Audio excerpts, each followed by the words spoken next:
So this weekend I decided to get out of Kigali and head over to Lake Barrera, which is in North Rwanda. Now the beauty of having a remote business, a lifestyle business, is that you could put yourself into situations to actually have cool adventures like this. At least that's something I value a lot. I also noticed, especially on this trip, serendipity happens when you put yourself in a position for it to happen to you, if that makes any sense. I'm over here at Twin Lakes Recreation Island, and I just met the coolest family. The guys who run it, it's a couple, they have a couple boys, and they bought this island and decided to transform it in an incredible way. They bought it because they wanted to help out the local community.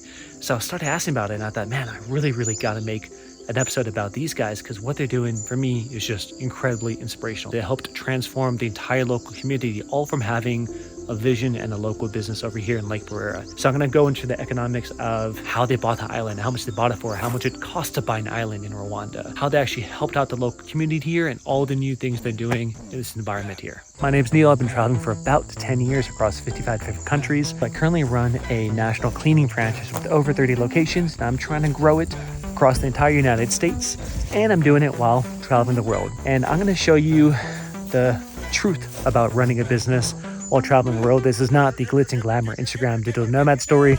This is the real, raw, real talk about what it's actually like to run a business while on the road.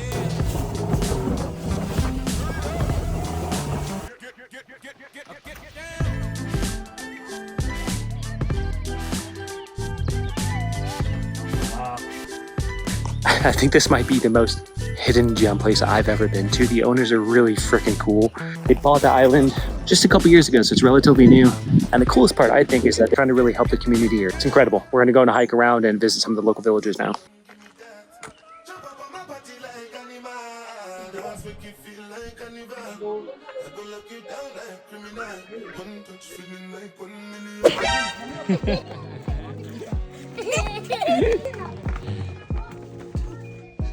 Hello. Good morning. Good morning. Got a posse.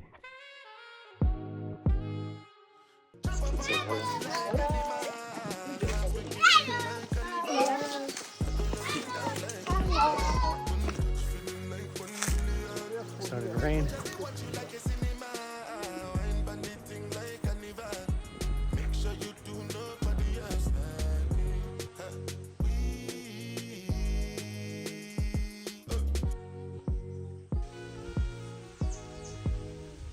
So what's up, guys? You guys bought a freaking island. We have Carrie Ann and Patrick here. They're owners of Twin Lakes Recreation Island. Can you first tell us a little bit about who you guys are, where you guys grew up? I'm Rwandan. I was born in Congo to study. I did my master's in England. That's where I met my wife. We've been together now 10 years. I'm curious about your motivations for starting this. But it sounds like a lot of the motivation for doing it was more humanitarian based, or did that come later? From the beginning, my dad, he always worked for himself, and I always want to have a business. And because I know with business, you can actually create jobs, give opportunities to other people. For me, I was born in Jamaica, a developing country. So I've seen some crisis in terms of the struggles, having got the opportunities to go to school. And I just thought, if just one person had the opportunity that I had, and if I can also look back and help someone else, just one person, the world can be a better place. He took me to Rwanda, really fell in love with Rwanda. We thought, why not start our own project? And how can we make a big impact?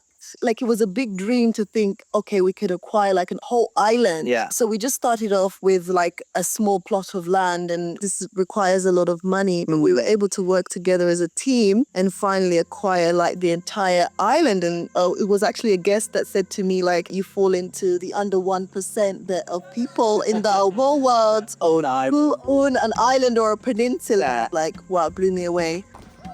There's no many buyers here. So they can trade, Is it possible just to buy the land and say, hey, you stay here and farm because I just want to own the land? Like almost. Oh, yeah. People do that? For example, so you can buy this place if ready to invest immediately. Yeah. You can ask the local guy and the family, then they look after the land for you. Oh, really? Then So if I wanted to buy land, I should find a local here to negotiate for me. So that one, I saw my, like right there. Yeah. That little, Oh, that one. that small one. But this whole peninsula here, Yeah. it's $100,000 US. Want me to get you? Sure.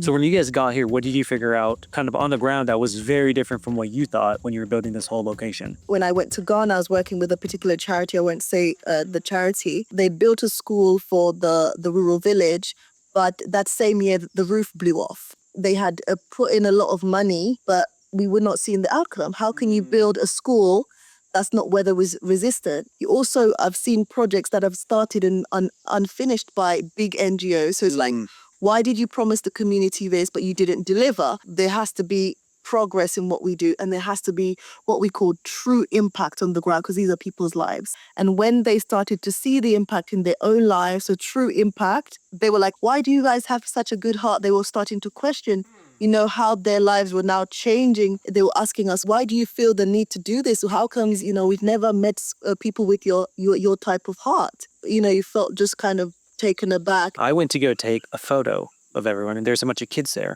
I think it's the village chief or someone there said, no photos, no photos. And I was asking a guy about, like, why did they not let me take photos? He said, oh, because a lot of people come here claiming they're going to help.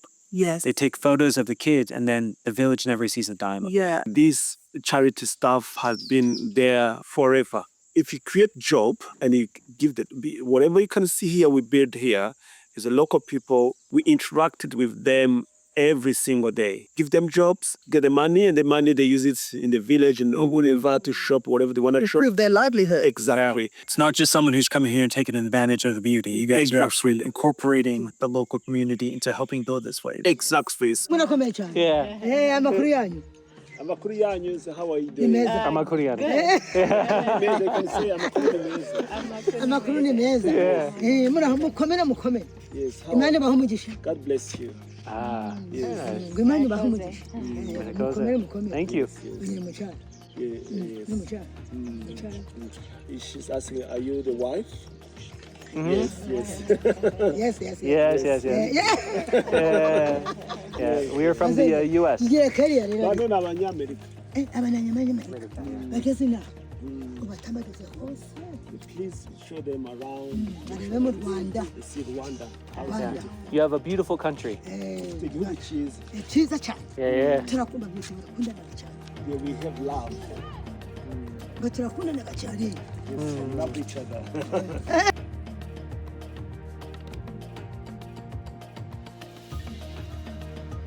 I just think this is really unique and cool. Can you tell me more about like you mentioned the cow program that you guys are doing? In this area, like almost 100% is agriculture. But the main thing they need is fertilizer so that they can have nice crops. If you give somebody a cow to look after, this is a big change. We found those people who have like maybe low social economic background.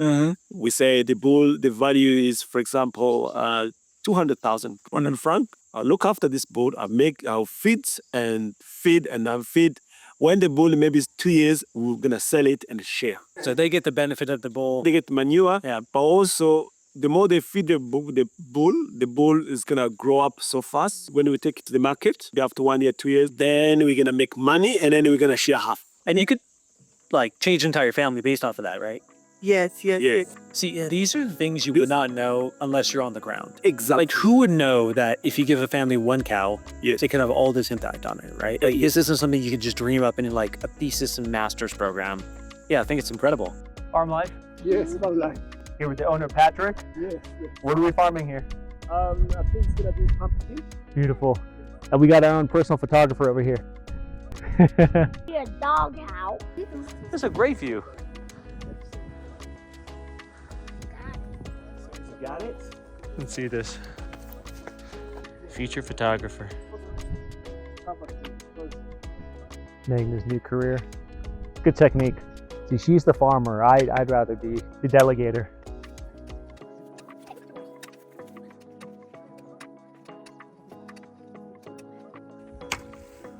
What we do, we give the land to the locals and they come and cultivate the land, and then once to harvest, then we divide. So there's just locals, and you said you could harvest it. They don't need to buy the land. So you guys keep half and they keep half. So it's a win-win for them. Yeah, exactly. That's beautiful. Yeah. Can you guys find me an island to buy? That's eggplants, pumpkins. Daddy, smile.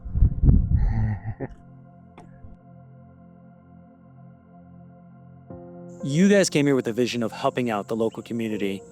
How did the vision of starting a hotel start then? In order to help other people, to give them opportunities, the money doesn't come from here and there. You need to have that business, but also it's going to help the community. Yeah. This is the way also to play our small part to show the world Rwanda.